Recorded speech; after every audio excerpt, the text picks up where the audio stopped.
어느 아가씨가 무릎을 꿇고 하나님께 이렇게 기도했습니다. 하나님 아버지, 저는 언제나 큰 죄를 짓고 있어요. 저를 용서해 주세요 라고 했습니다. 그러자 하늘에서 거룩한 목소리가 들려왔어요. 머리를 들고 어떤 죄를 지었는지 말해봐라 고 했습니다. 그러자 이 아가씨가 고개를 들고 죄를 고백했습니다. 하나님, 저는 아주 교만한 여자예요. 저는 거울을 볼 때마다 언제나 내가 세계에서 가장 아름답다고 늘 생각하고 있어요 라고 했습니다. 그러자 다시 한번 하늘에서 거룩한 음성이 들렸습니다. 딸아, 그것은 죄가 아니라 병이란다.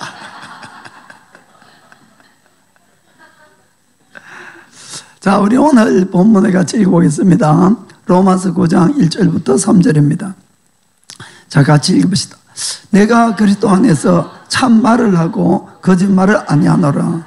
내게 큰 근심이 있는 것과 마음에 그치지 않는 고통이 있는 것을 내 양심이 성령 안에서 나로 더불어 증거하노니. 자, 3절에 나의 형제 곧 골육의 친척을 위하여 내 자신이 저주를 받아 그리스도에게서 끊어질지라도 원하는 바로라. 아멘. 속담에 보면은 피는 물보다 진하다는 그런 속담이 있지요. 또 팔이 어디로 굽습니까? 안으로 굽는다, 이런 표현들이 있습니다. 그래서 아무래도 내 가족이 남보다 더 애정이 가고 우리 동포가 남보다도 다른 국민보다도 더 애정이 가는 그런 표현일 겁니다. 사도 바울도 사실은 마찬가지였어요. 속이 좁아서 그런 것이 아니고 그것이 인지상정이다 하는 것이죠. 그래서 사도 바울은 우리가 아는 것처럼 그는 유대인이지만은 이방인의 사도로서 이렇게 부름을 받았습니다. 그래서 그가 이방인들의 구원을 위해서 정말 뼈를 깎는 그런 고통 속에서 아주 많은 수고를 하고 정말 그 일로 말미암아 수많은 이방인들이 예수님께로 돌아왔어요. 복을 믿고 돌아왔는데 그 일은 바울에게 너무나 자랑스럽고 너무나 기쁜 일이었습니다. 그런데 바울의 마음에는 이방인들이 믿으면 믿을수록 하나님께 돌아오면 돌아올수록 자기 마음속에 아주 큰 근심과 끊이지 않는 고통을 느낀다고 이렇게 표현을 한 것입니다. 그것은 왜냐하면 이방인들은 이렇게 잘 복음을 받아들이고 믿고 구원을 받는데 정작 자기 동포인 유대인들은 복음을 거절할 뿐만 아니라 오히려 예수님을 배척하고 크리스찬들을 박해하고 죽이고 이런 일에 앞장서서 멸망의 길을 가고 있는 것을 보니까 이것이 너무나 마음이 아픈 고통으로 느껴진 것입니다. 그리고 그 이유는 그것뿐만 아니었어요. 그냥 유대인들이 예수님을 전했는데 받아들이지 않는다 이런 것이 아니고 원래 유대인들인 예수님을 믿게 될 것 같으면 가장 잘 믿을 수 있는 그런 처지에 있음에도 불구하고 믿기는커녕 오히려 반대방 길로 가고 있는 그들이 너무너무 안타까웠다 이런 이야기입니다. 유대인들은 세계 어떤 다른 민족보다도 그들이 구원에 대해서 하나님에 대해서 놀라운 축복을 받은 그런 민족입니다. 어떠한 축복들이 있습니까? 로마서 9장 4절에서 5절 한번 읽어보겠습니다. 저희는 이스라엘 사람이라, 이 뜻은 저희들은 하나님의 택한 백성이다 이런 이야기입니다. 하나님의 택한 백성. 그래서 저희들에게는 뭐가 있는가 보면 8가지가 있어요. 4절 5절에 저에게는 양자되는 것, 영광이 있고 언약들과 율법을 세운 것이 있고 예배가 있고 약속이 있고 5절에 보니까 조상들이 있고 육신으로 하면 그리스도가 저에게서 나셨으니 저는 만물 위에 계셔 세세의 찬양을 받으실 하나님이시니라. 아멘. 예수님조차 그들을 통해서 나왔다는 것이죠. 이 놀라운 그런 약속이 있습니다. 양자됨이라고 되어 있습니다. 거기 보면은 신명기 14장 1절 보면은 14장 1절 앞부분만 보겠어요. 너희는 너희 하나님 여호와의 자녀라고 되어 있어요. 이 이스라엘 백성들 보고 2절에는 너는 너희 하나님 여호와의 성민이라. 여호와께서 지상 만민 중에서 너를 택하여 자기 기업의 백성을 삼으셨느니라. 아멘.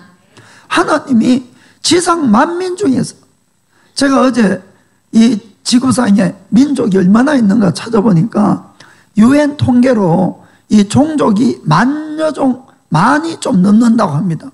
그 많은 종족 중에서 하나님 누구를 택했다고요? 유대인을 택했다는 거예요. 일본어 성경에는 이렇게 되어 있어요. 하나님의 가미노 다카라노 담이 이렇게 표현되어 있어요. 하나님의 보석 같은 보배 같은 민족이다, 이렇게 표현되어 있는 것입니다. 이방인인 우리를 볼 때는 뭐 질투가 날 정도로 아주 부러운 그런 축복을 그들은 받은 것이에요. 그들에게 영광이 있다고 되어 있습니다. 하나님의 영광이란 것은 하나님이 직접 이스라엘 백성들에게 찾아오시고 그들을 통해서 하나님을 나타내는 일을 말씀하는 겁니다. 그래서 실제로 시내산에서 하나님은 그들에게 친히 나타나셨어요. 그렇죠? 그리고 사막 가운데서도 매일같이 불기둥으로 구름기둥으로 하나님을 나타내시고 그들을 인도했다는 것을 우리가 알 수가 있습니다. 그들에게는 계약이 있었어요. 어떠한 언약입니까? 아브라함을 통해서 할례의 계약을 맺었던 거예요. 그죠? 할례. 그것뿐만 아니고 율법을 주어서 그들과 언약을 맺었다는 것을 우리가 알 수 있습니다. 그들의 약속이 있었습니다. 어떤 약속입니까? 인류의 구세주를 유대인을 통해서 보내주겠다는 그런 약속이었어요. 이것은 다른 어떤 민족에도 없는 그런 축복된 이야기였습니다. 그들은 율법을 받았어요. 율법을 그들은 받음으로 말미암아 하나님이 어떤 분인가를 진정으로 알 수 있는 것은 그들밖에 없었어요, 사실은. 그리고는 하나님의 뜻을 알 수가 있고 또 참된 구원의 길도 유대인은 옛날부터 다 알고 배워왔던 것을 우리가 알 수가 있습니다. 그들에겐 예배가 있었다고 되어 있습니다. 우리가 오늘도 예배를 드리지만은 예배는 정말 하나님 앞에 중요한 것이에요. 예배는 어떤 것이 예배인가 하면은 우리는 모든 것을 하나님께 받아서 살고 있습니다. 이 시간에 내가 호흡하고 생명이 있는 것도 하나님이 공기를 주시고 햇빛을 주시고 먹을 것을 주시니까 이렇게 할 수가 있는 것이에요. 우리 모두는 하나님께 다 받아서 사는데 예배라는 것은 우리 쪽에서 하나님께 드리는 걸 예배라고 합니다. 그러니 얼마나 귀한 것이냐 하는 것이죠. 그런데 이 예배가 이 유대인들에게만 참된 예배가 가능했던 겁니다. 왜냐하면 그들만 참된 하나님을 알 수가 있으니까. 우리는 예배를 드린다고 드리지만 다 우상에게 드려왔잖아요, 우리 조상들은. 그런데 그들은 참 하나님께 드렸던 것입니다. 그리고 우리가 하나님 앞에 드릴 수 있다, 나아간다는 것도 아무나 할 수 있는 것이 아닙니다. 여러분, 하나님은 왕 중의 왕이라고 그랬어요.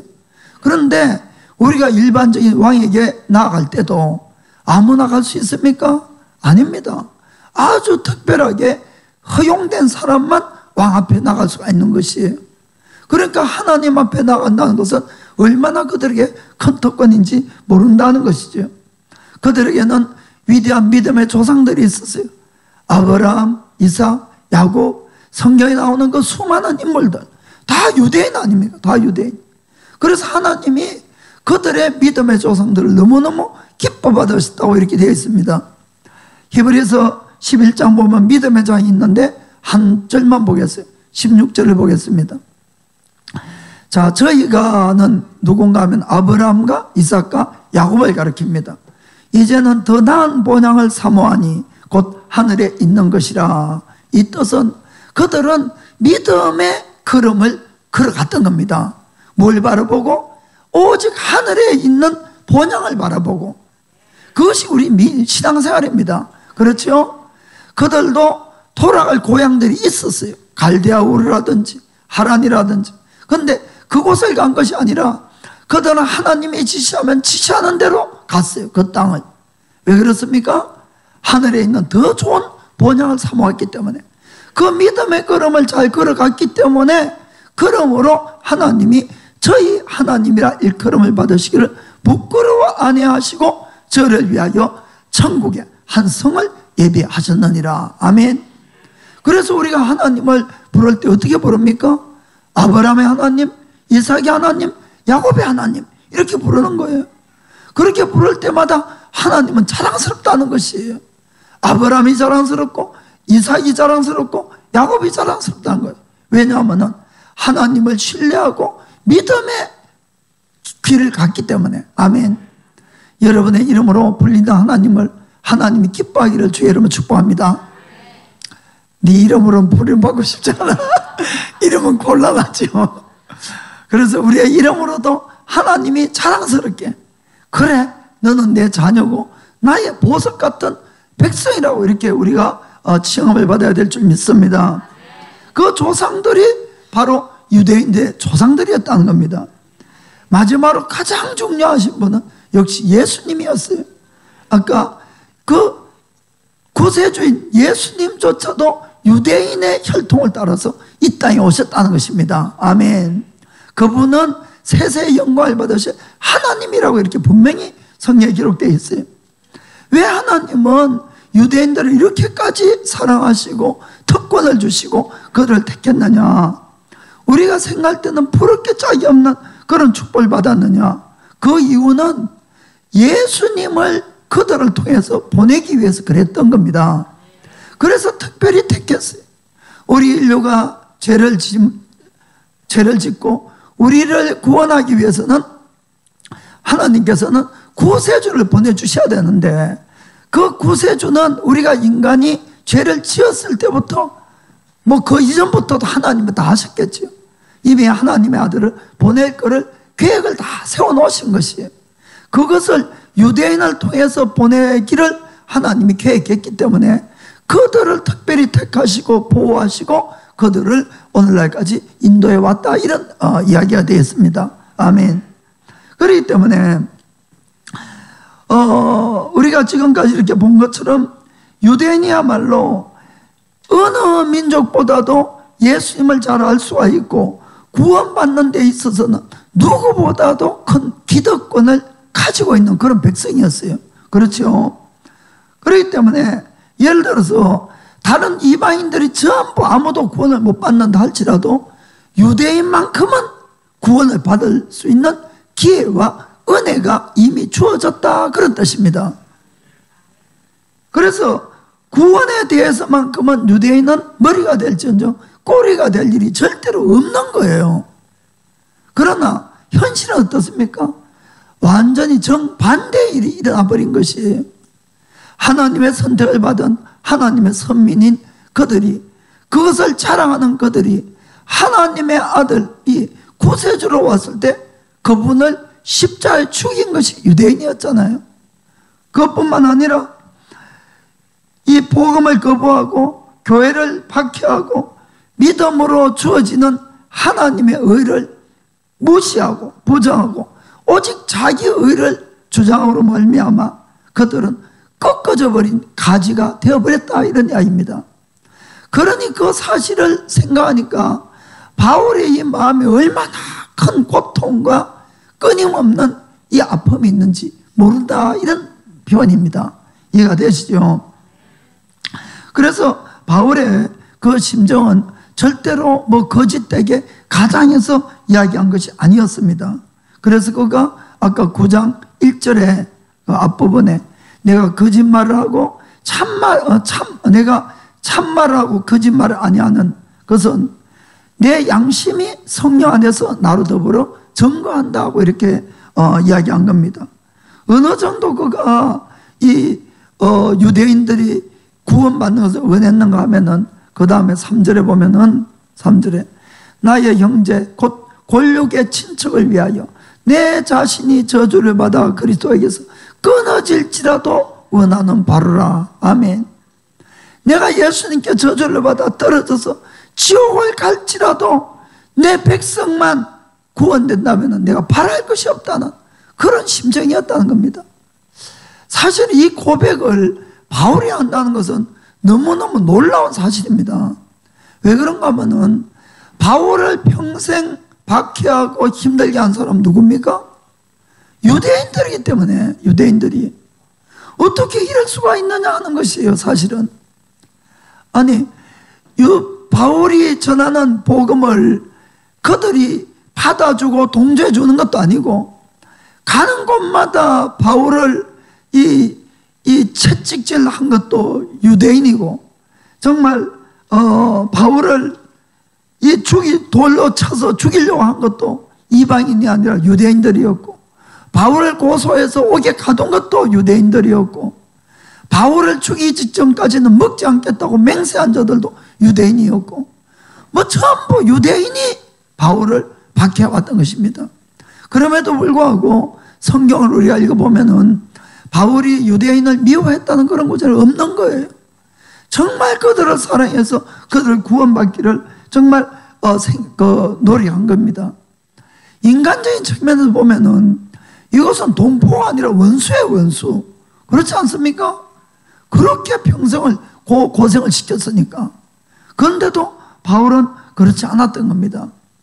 그 가장 큰 이유가 뭔가 하면은 바울 자신이 옛날에 똑같은 사람이었기 때문에. 이해가 됩니까?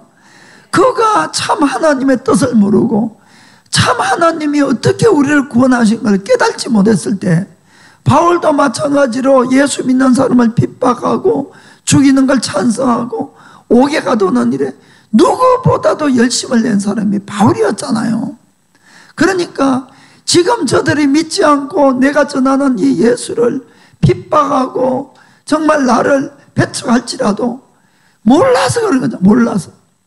그러니까 이 바울의 마음이 박해를 받으면 받아도 더 찢어지는 거예요. 저것들이 정말 구원의 길을 놔두고 이 복음을 배척하니까 그 장래가 어떻게 되겠습니까?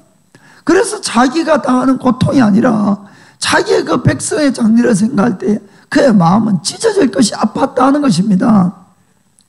그리고 바울이 포기할 수 없던 것은 뭔가 하면은 바로 이 복음에는 영원한 생명이 걸려있기 때문에 그런 것입니다. 우리가 예수를 믿는다 믿지 않는다 이 문제는 그냥 이 세상에서 내가 좀 더 출세하고 돈을 많이 벌고 건강하고 행복하고 이런 차원의 문제가 아니기 때문에 그렇습니다. 이건 뭐 영원히 천국이냐 영원히 지옥이냐 그 문제가 걸렸기 때문에 포기할 수가 없는 것이에요. 그들이 나에게 대해서 어떠한 돌을 던지고 어떠한 욕을 하고 어떠한 짓을 할지라도 포기할 수 없는 것이 바로 복음 전도라는 것을 꼭 믿기를 축복합니다. 오늘 우리는 이 바울의 정말 이 마음의 심한 근심과 그치지 않는 고통의 그 심정을 조금이나마 우리가 받아들이고 이해해서 정말 하나님이 우리에게 어떠한 교훈을 주시려는가 하는 것을 꼭 깨닫기를 축복합니다. 먼저는 이 구원의 확신과 기쁨에는 반드시 고통이 따라온다는 겁니다. 고통이 따라옵니다. 사도 바울은 로마서 8장 마지막에 구원에 대해서 절정에 대한 이야기를 했습니다. 지난 시간에 말씀드렸던 것처럼 로마서 1장부터 8장까지 복음에 대해서 쭉 나왔습니다. 그리고 마지막에 그는 이 구원의 확신과 이 구원의 기쁨에 대해서 이렇게 주님을 찬양했습니다. 로마서 8장 37절부터 39절까지 또 읽겠습니다.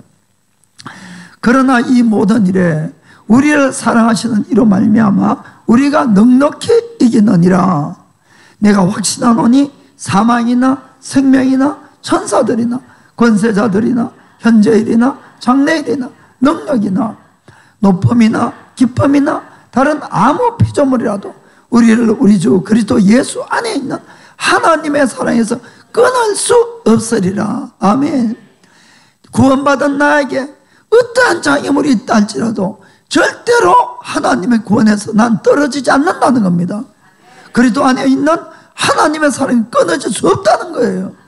그래서 그는 그 기쁨을 찬양하고 확신해가지고 하나님 앞에 감사를 드렸던 겁니다. 그런데 그런 바울이 로마서 9장에 와서 좀 지금 읽은 것처럼 내 마음속에 끊이지 않는 이 고통과 근심이 있다고 이렇게 표현을 하는 겁니다. 어떻게 똑같은 사람이 팔자에는 그렇게 하나님을 찬양하고 기쁨에 넘친 사람이 갑자기 구장에 와서 죽는 소리 하냐 이런 이야기죠. 어떻게 보면은 너무너무 모순된 것 같처럼 그렇게 보이지만은, 그러나 내가 진정으로 구원을 받은 사람이라면은 내 마음에는 말할 수 없는 기쁨이 있음과 동시에 말할 수 없는 고통이 뒤따른다는 것을 꼭 깨닫길 원합니다. 이것이 함께 존재하는 것이에요. 왜 그런가 하면은, 왜 기쁨이 넘치는가 하면은, 자기의 구원을 생각해 보면은 내가 구원받은 것, 여러분, 이건 정말 놀라운 일이에요. 여러분, 이거는 내가 권력이 있다고 되는 것도 아니고 돈이 있다고 되는 것도 아니에요. 하나님의 택하심이 있어야 되고, 그 가치는 이 온 세상의 모든 보화를 다 준다 할지라도 그것보다 더 귀한 것이 영생 아닙니까? 영생입니다. 세상의 어떠한 것들도 잠시 있다가 없어지는 거예요. 이 모든 세상을 다 가졌다 할지라도. 그러나 영생은 내가 죽어서 모든 것이 끝나는 것이 아니라 다시 영원히 살 뿐만 아니라 그것도 매일같이 놀라운 기쁨과 감사와 행복 가운데서 영원히 살 수 있다는 것입니다. 가치 있는 사랑하는 사람과 영원히 함께 지낼 수 있다는 것입니다. 이 가치를 어디에 비교할 수가 있겠어요? 그래서 이 마태복음 13장 44절에도 보면은 참된 천국을 발견한 사람은 이렇다는 것입니다. 천국은 마치 밭에 감추인 보화와 같으니 사람이 이를 발견한 후 숨겨두고 기뻐하여 돌아가서 자기의 소유를 다 팔아 그 밭을 샀느니라. 아멘. 천국의 참된 가치를 발견하면은 내가 지금 있는 세상에 가지고 있는 이 모든 것을 다 팔아서라도 천국을 살려고 한다는 것이에요. 그것도 기뻐서. 아멘.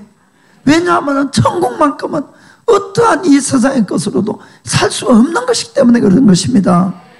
그러니 이럴 수밖에 없지 않겠습니까? 그래 예수님도 같은 말씀을 하셨어요. 마태복음 16장 26절 보면은 사람이 만일 온 천하를 얻고도 제 목숨을 잃으면 무엇이 유익하리요? 사람이 무엇을 주고 제 목숨을 바꾸겠느냐? 그렇지 않습니까?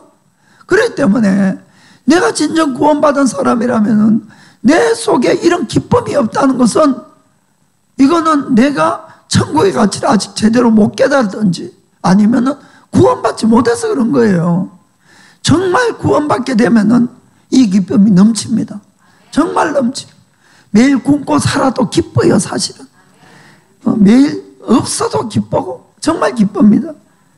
그런데 또 한편으로 내가 구원받아 기쁜 내가 내 주위에 사랑하는 사람이 아직도 예수님을 믿지 않고 구원받지 못했다면은 그 사람을 볼 때마다 내 마음속에 기쁨만큼 큰 고통이 온다는 겁니다. 그것이 바로 바울이 이야기하는 것이에요. 그것이 없다면은 이것도 내 구원을 좀 의심해 봐야 됩니다.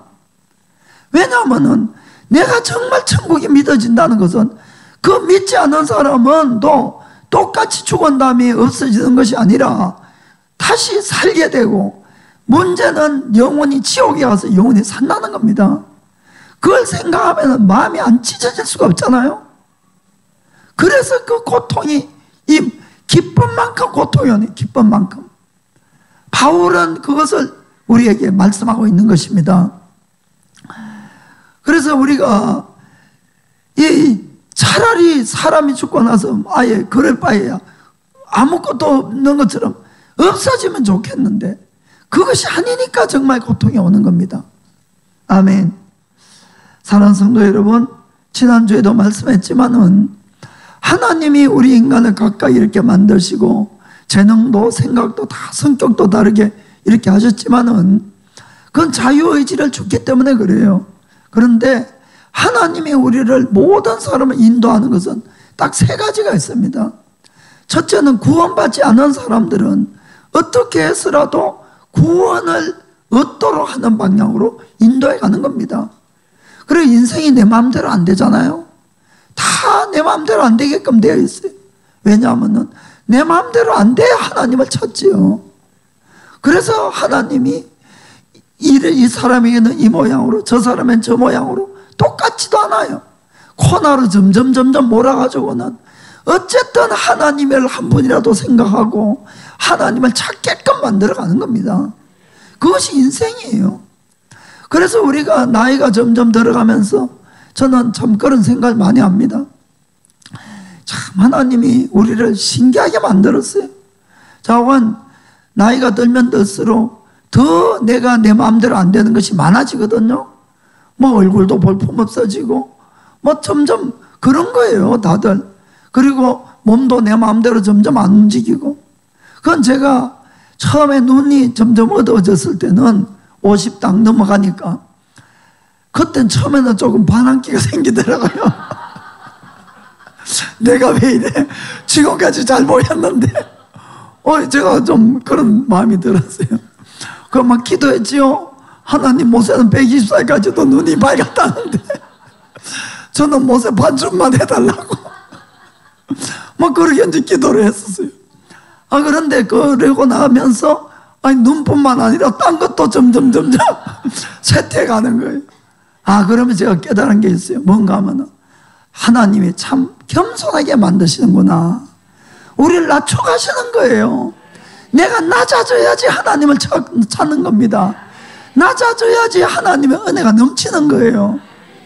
그래서 우리가 자꾸 모든 걸 다 가지려고 그러지 마시고 없는 걸 감사하고 오히려 없는 걸 하나님 것으로 자꾸 채우려고 이렇게 하시길 바랍니다.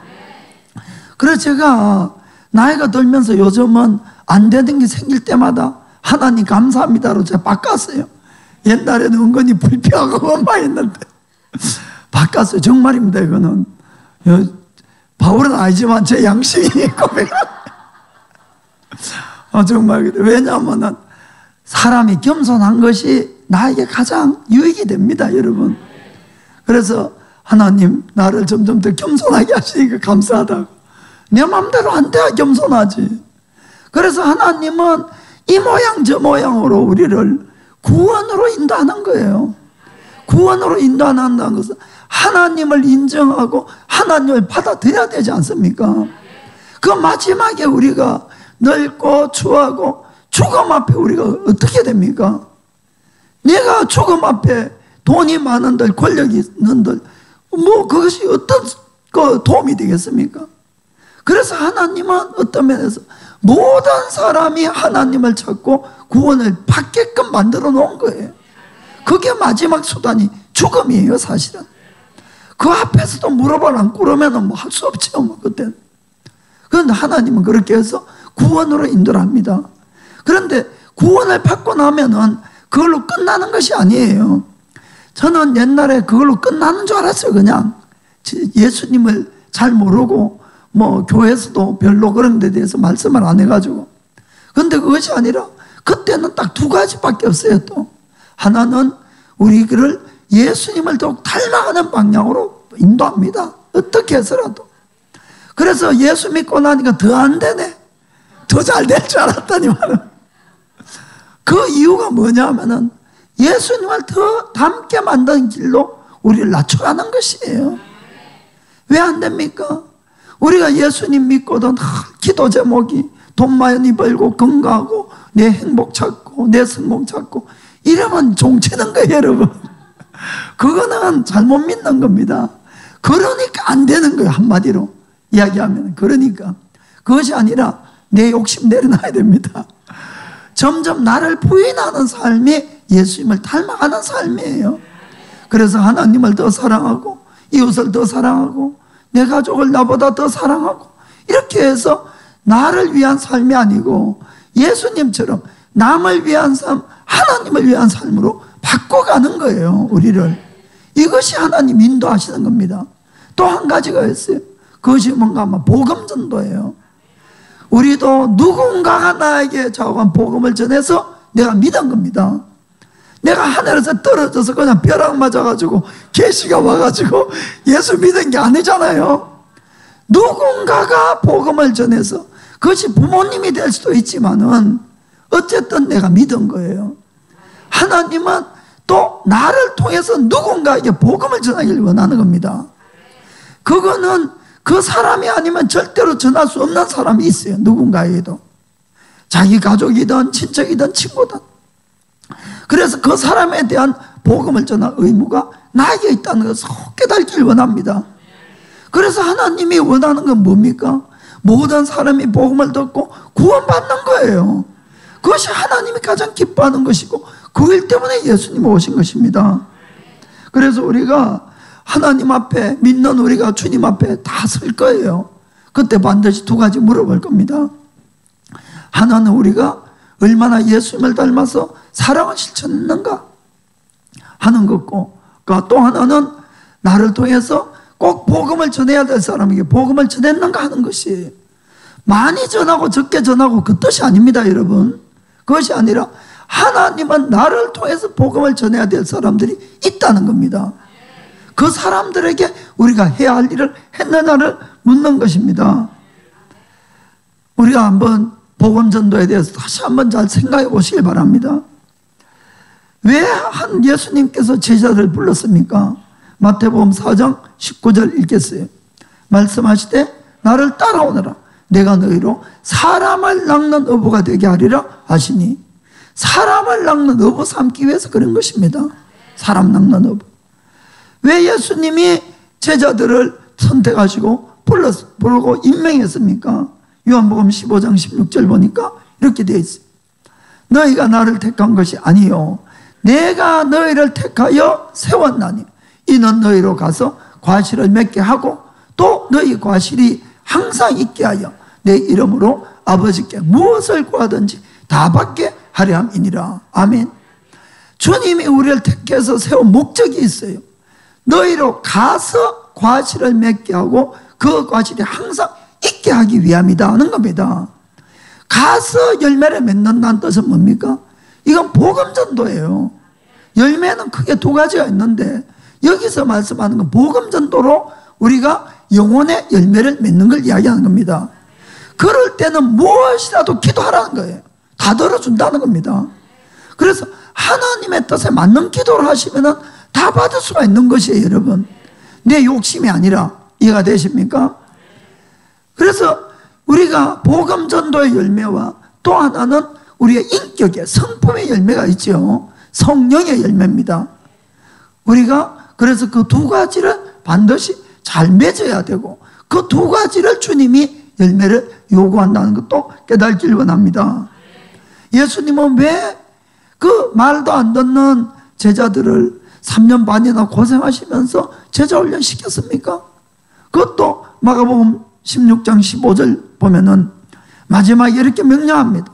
또 가라사대 너희는 온 천하에 다니며 만민에게 복음을 전파하라. 아멘. 복음 전도를 시키기 위해서 그런 것이에요. 왜 믿는 사람에게 성령을 주시고 하나님의 능력을 더입혀 주십니까? 사도행전 1장 8절 보더라도 오직 성령이 너에게 임하시면 너희가 권능을 받고 예루살렘과 온 유대와 사마리아와 땅끝까지 이르러 내 증인이 되리라 하시니라. 아멘. 복음 전하고 구원시키려고. 아멘. 이것이 하나님의 뜻인 겁니다. 예수님 자신도 이 땅에 오셔서 많은 사역을 하시고 이렇게 하셨어요. 마가복음 1장 34절부터 보겠습니다.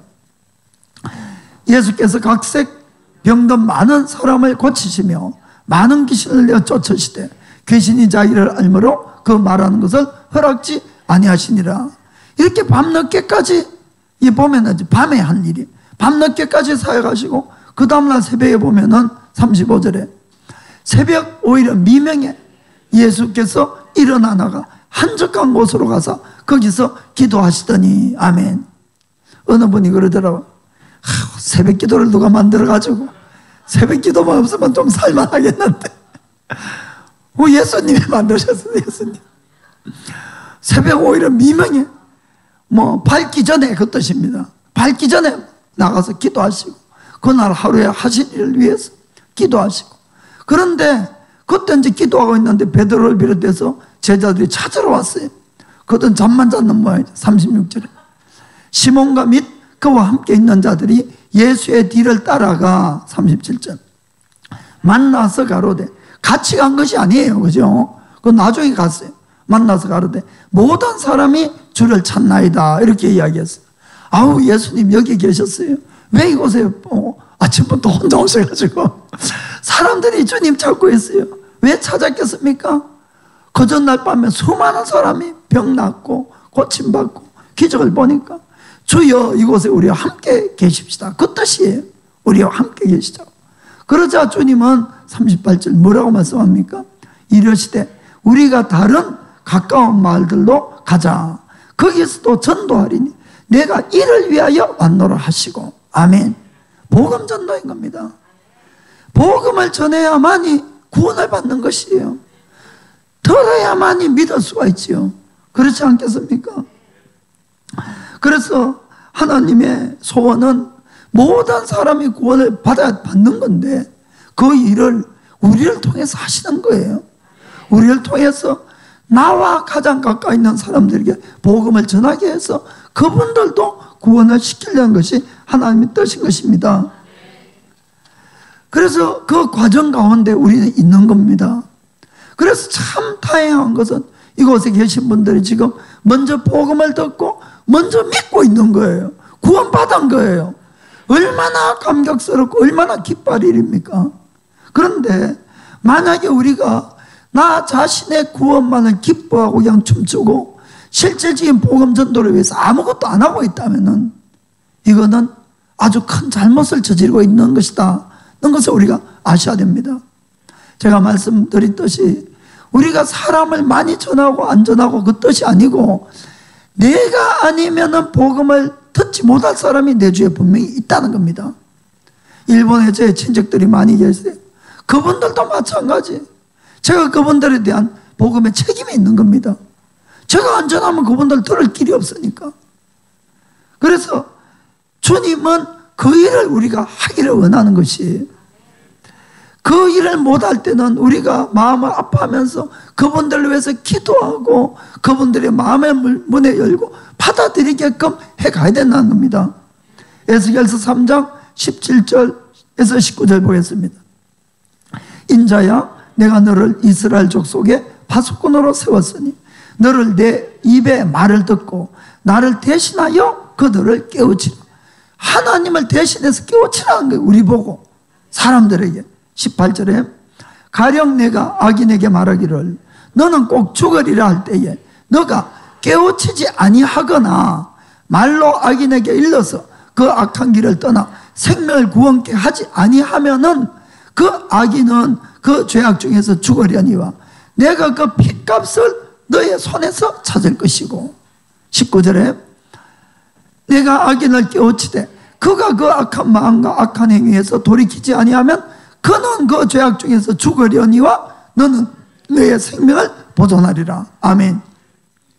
우리가 하나님이 모든 사람을 구원하려고 나를 통해서 복음을 전해야 될 사람들이 있는데 내가 그 일을 게으리해서 또는 뭐 여러 가지 이유로 안전하고 있다, 입을 다물고 있으면 그분은 복음을 못 들으니까 그냥 잘못하면 죄 중에서 죽을 수가 있다는 겁니다.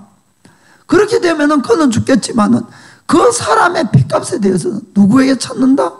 나에게 찾는다는 것이에요. 우리 이거 심각하게 들으셔야 됩니다.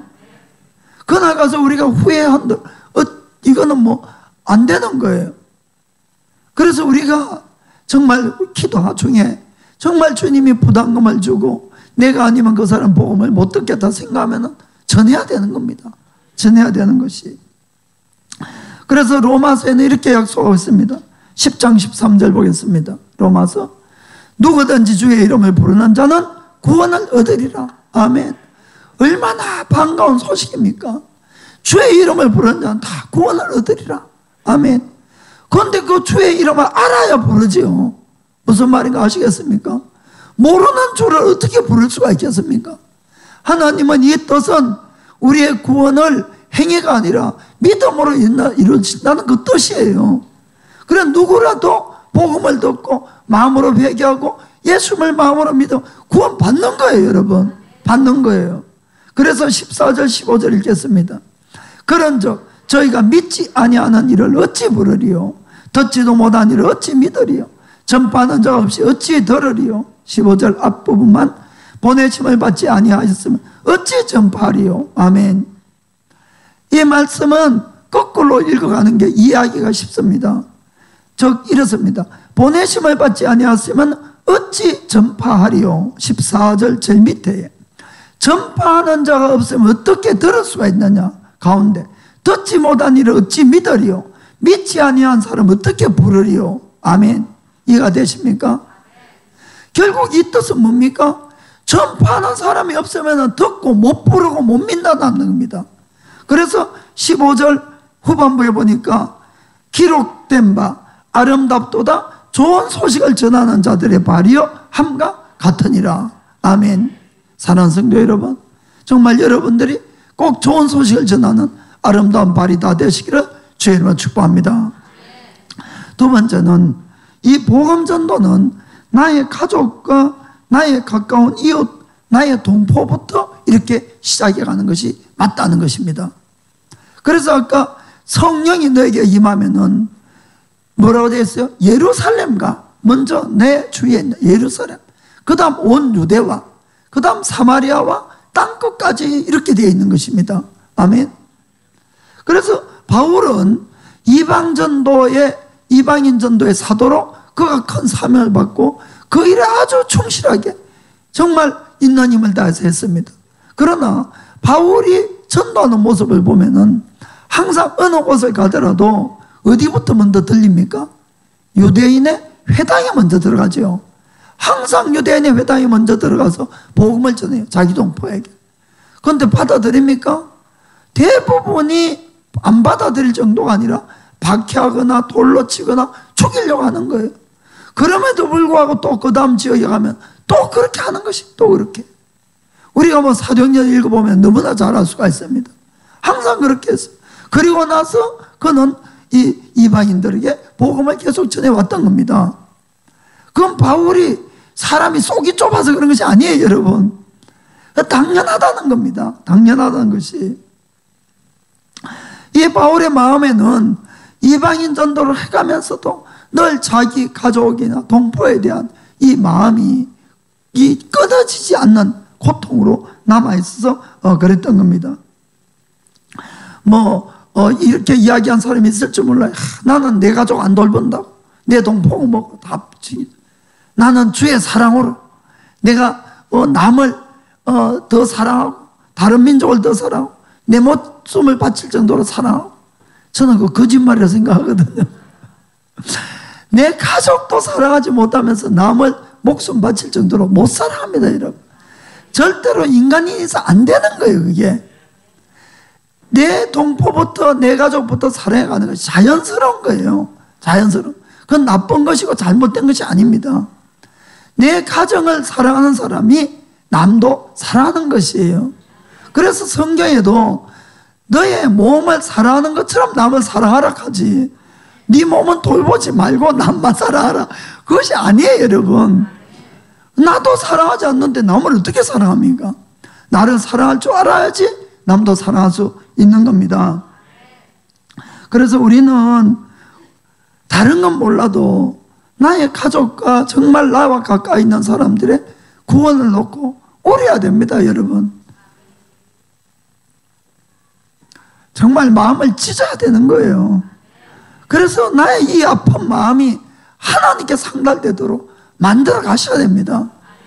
그렇지 않고 하나님의 은혜가 그분들에게 그분들의 마음이 딱딱해져 있는 그 마음을 어떻게 녹이고 복음이 들어가 있습니까? 대신 내가 그분들을 위해서 중보기도 하면서 내가 내 마음을 찢고 내가 이 하나님 앞에 그 고통스러움을 호소해야만이 하나님의 은혜가 흘러가는 것을 믿으시길 바랍니다. 구원받고 나서 여러분들이 가족을 전도해 보면은 알겠지만은 사실은 좀처럼 안 믿습니다. 받아들인 것이 아니고 오래 예수 믿고 전도하는 것 때문에 지금까지 조용하고 평화로웠던 가정이 깨지고 불화가 일어나고 막 이런 일이 생기는 거예요, 사실은. 그러면 복음만 안전하겠다고 이렇게 생각해도 안 되는 거예요. 왜냐하면 영생이 걸려있기 때문에 어쨌든 믿게 해야 될 것 아닙니까? 그래서 다른 건 몰라도 내 가족 구원을 놓고는 절대로 우리가 포기해서 안 된다는 것을 꼭 믿길 바랍니다. 제가 한 1개월 전에 사실 제 친척 형님인데 그분에게 복음을 전한 적이 있어요. 그분이 이제 참 제가 도움을 많이 받고 이렇게 지내왔었는데 이야기하자면 좀 기니까 그냥 우리 교회를 찾아왔어요. 찾아오게 됐어요. 찾아오게 돼가지고 제가 그분하고 이제 저 신발장 앞에 서서 이제 다시 복음을 이야기했어요. 그래서 이제 인간의 죄에 대해서 또 구원의 길에 대해서 영생에 대해서 쭉 이야기를 하고, 그러고는 예수님이 정말 살아계시고 참 하나님인 것을 증거하려고 우리 교회에서 병 나았던 사람들, 기도해서 기적이 일어났던 것들, 그런 것들도 이렇게 전했어요. 그러자 그분이 잘 들었어요. 잘 듣고는 이렇게 이야기했어요. 그래, 이야기는 내가 잘 들었다고, 잘 알겠다고. 그러니까 너가 지금 간증하는 그 병이 낫는다든지 기적이 일어난 것 다 믿는다고 나도 믿을 수가 있는데, 그런데 내 마음에 하나 걸리는 것이 있다는 것이, 그것이 뭔가 하면은 내가 예수 믿고 내가 천국 간다 할 때 내 조상들이나 내 부모나 내 형제 중에 한 분 돌아가셨으니까 다 지옥 가 있는데 내 혼자 천국 가 있다고 기쁘겠냐 이야기를 하더라고요. 물론 그분은 아직까지 이 참 하나님을 깨달지 못하고 이 영생을 깨달지 못하니까 그런 이야기를 했겠지만은, 차라리 내가 지옥 가서 그 사람들하고 같이 있는 것이 더 안 기쁘겠냐 그 말씀을 하시더라고요. 그 제가 오히려 좀 감동받았어요. 사실은 그 말 뜻은 인간적인 쪽으로 생각하면 그렇잖아. 사실 아직까지 참 하나님도 모르고 영생을 이분이 안 믿으니까 막 그렇게 이야기를 한 거지만은, 심판도 모르고, 그런 분들도 가족에 대한 사랑이 있다 이런 이야기입니다. 나만 구원받아서 내가 행복하겠냐는 그 이야기예요. 차라리 내 혼자 천국 가서 외롭게 있는 것보다도 같이 지옥에 있는 것이 더 낫지 않겠냐는 그 뜻이거든요. 그런데 구원받은 우리는 정말 믿어지잖아요. 이게 영원한 천국이 믿어지고 영원한 지옥도 믿어지잖아요. 그러면 내가 믿지 않는 가족을 놓고 눈물이 없다는 것은, 이거는 말도 안 된다는 겁니다. 사실은 내가 그분들을 놓고 내가 이 마음을 찢는 기도를 하지 않는다는 것은 말도 안 된다는 것이, 우리의 사랑, 나의 구원이 과연 어디에 있느냐 하는 그 이야기입니다. 그래서 사도 바울이 나에게 그치지 않는 이 고통이 있다고 표현한 것은, 자기가 구원 못 받고 자기가 다른 고통이 있어서가 아니라 구원받지 못한 사람들을 생각할 때마다 그 마음의 고통이 오는 거예요. 왜냐하면 정말로 천국이 믿어지면 믿어질수록 그것은 더 현실적으로 고통이 오게 되어 있는 것입니다. 그래서 우리가 절대로 포기해서 안 되는 것은 가족 구원이고 그분들을 위한 기도입니다. 여러분, 저는 성경의 말씀을 믿습니다. 사도행전 16장 31절 같이 보겠습니다. 주 예수를 믿어라. 그리하면 너와 내 집이 구원을 얻으리라. 아멘. 이 말씀을 붙들고 끝까지 기도해 나가기를 원합니다. 사실 가족 구원만큼 힘든 건 없습니다. 여러분, 저도 많은 사람을 전도하고 수많은 사람을 예수님 영접시키고 이렇게 해왔지만은 차라리 남이 편하네요. 그거는 서로 모르니까, 내가 어떤 인간인지 모르니까 가면 탁 쓰고 가면 쓰고 복음 전하고 사랑 전하고 섬기고 짧은 시간 동안 할 수 있잖아요. 짧은 시간 동안에. 그럼 쏘아가지고 맞어요. 그 표현이 그렇습니다만은 어쨌든 간에 마음문을 열고 감동해서 그 예수님 믿고 이렇게 되는데, 이 가족이 참 어려운 거예요. 왜 어렵습니까? 나의 모든 걸 다 알고 있기 때문에. 그래서 힘든 거예요. 가족이 이야기하는 것을 신뢰하고 받아준다는 것이. 그래서 방법은 딱 하나밖에 없습니다. 내가 죽어서 예수님 닮아가는 밖에 없는 것이에요. 변하지 않고 내가 예수님을 믿었다고 하면서도 내가 변하지 않고 예수님을 전하는 한 가족은 돌아가지 않습니다. 가족을 돌이키는 방법은 내가 예수님을 믿고 변해야 되는 것이에요. 주님처럼 그래도 조금 닮아가야 되는 겁니다. 그렇게 할 때 가족들이 이상하게 생각하고 마음문을 여는 것이에요.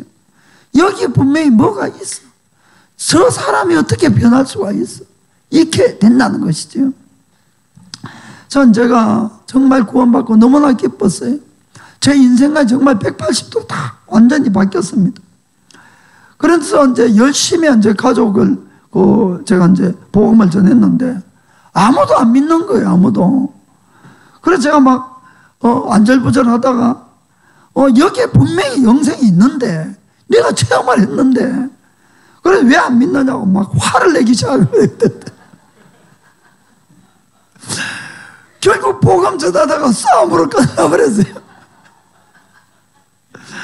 그래서 만나서 예수님 이야기만 하면 막 원성이 막 올라가고 막 다투고. 그 특별히 이제 막 다들 이제 따로 살고 있었으니까 한국에 있을 때인데 제가 이제 가끔 이제 만나잖아요. 그럼 꼭 저는 막 예수님 이야기 하는 거예요. 좀 미쳤으니까 그때는. 그러니까 막 또 막 집안이 완전히 막 벌집 쑤시던 것처럼 막 이래 돼가지고 나중에 어머니가 참다 안 돼서 저한테 아주 부탁을 하더라고요. 얘야 제발 예수 이야기 좀 하지 말라는 거예요. 너는 예수 잘 믿고 그럼 천국 가라는 거예요. 너는 잘 믿고 나는 부처 믿고 나 공략 갈 거니까 제발 내 걱정 말고 앞으로 절대로 예수 이야기 하지 말고 우리 모이면 절대 싸움 좀 하지 말자. 싸움 좀. 네가 뭐니 네가. 이건 뭐 예수님 전하는 것이 아니고 완전히 제가 막 방해꾼이 돼버린 거예요 사실은. 그런데 몰랐어요 제가 그때는.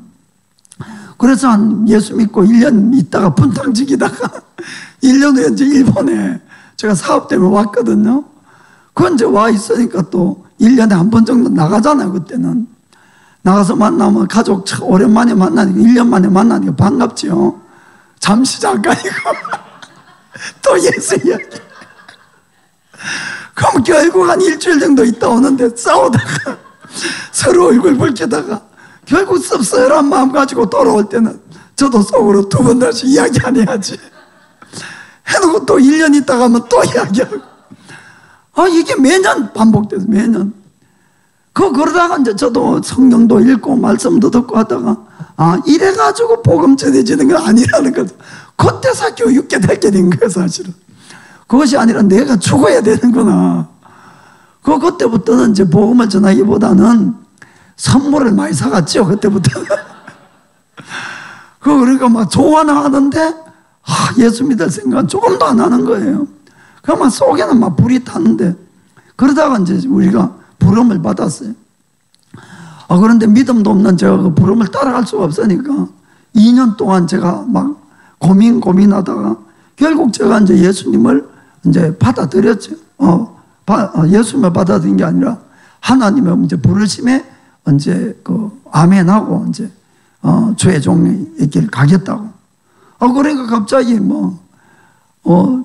이 맑은 날에 날벼락 맞은지 사모가 이제 날벼락 맞아가지고 제가 아멘 했을 때 거짓말이에요. 쓰러졌어요. 목사님이 이제 가겠냐고 묻길래 아멘 하니까 옆에 사모가 섰다고 뭐 기절해 쓰러졌어요.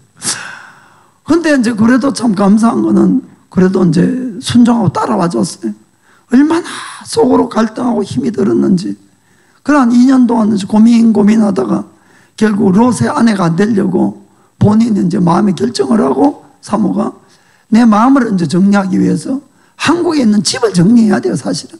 살림살이고 뭐가 다 놔두고 왔기 때문에 처음 일본 올 때는 한 1년만 있다 간다고 이제 왔는 것이 벌써 몇 년 되고 주의 종으로 불림을 받았으니 더 미련이 이제 남고 이렇게 됐어요. 그래서 이제 혼자 그것도 애들 이제 여름 방학 때 2박 3일 시간만 좀 달라 그러더라고요. 그건 이제 가가지고 집을 정리하는데 한마디로는 집 안에 있는 살림을 다 버리러 간 거지요. 그런 이제 시골에서 어머니하고 제 남동생이 트럭을 가져왔어요. 짐 실으려고.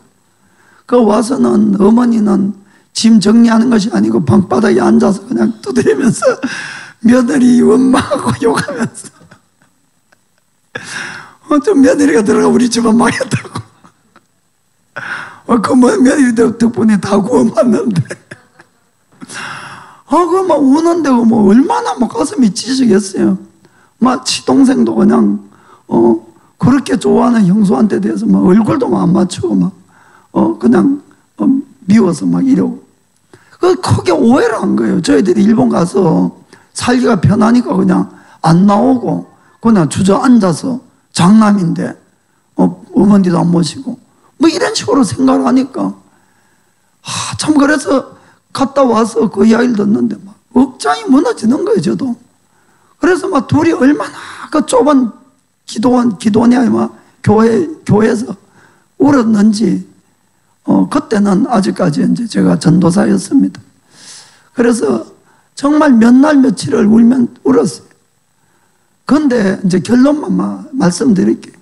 참 놀라운 것은 하나님이 그 일이 있었던 것이 8월 달 방학 때인데 딱 2달 후에 어머니가 예수님을 믿었어요. 그 60이 이제 넘으셨는데 예수님 믿고 그리고는 그 2달 후에 제 남동생이 예수를 믿은 거예요. 또 그리고는 그 해에 12월 31일 날 이제 집으로 전화가 왔는데 저는 뭐 교회 와서 이제 있었고 그 집에서 이제 형수가 받았죠. 그런지 전화를 받으니까 남동생이 막 울면서 정말 형님하고 형수님에 대해서 오해한 거 용서해달라고, 제가 심하게 태도한 거 용서해달라고, 정말 예수님 믿고 나니까 우리 형님하고 형수님이 하는 일이 얼마나 귀한 일인 거 이제 알겠다고, 이제 정말 용서해달라고, 한국의 일은 절대 걱정 마시고 다 자기한테 맡기고 마음 놓고 그곳에서 복음 전하시라고.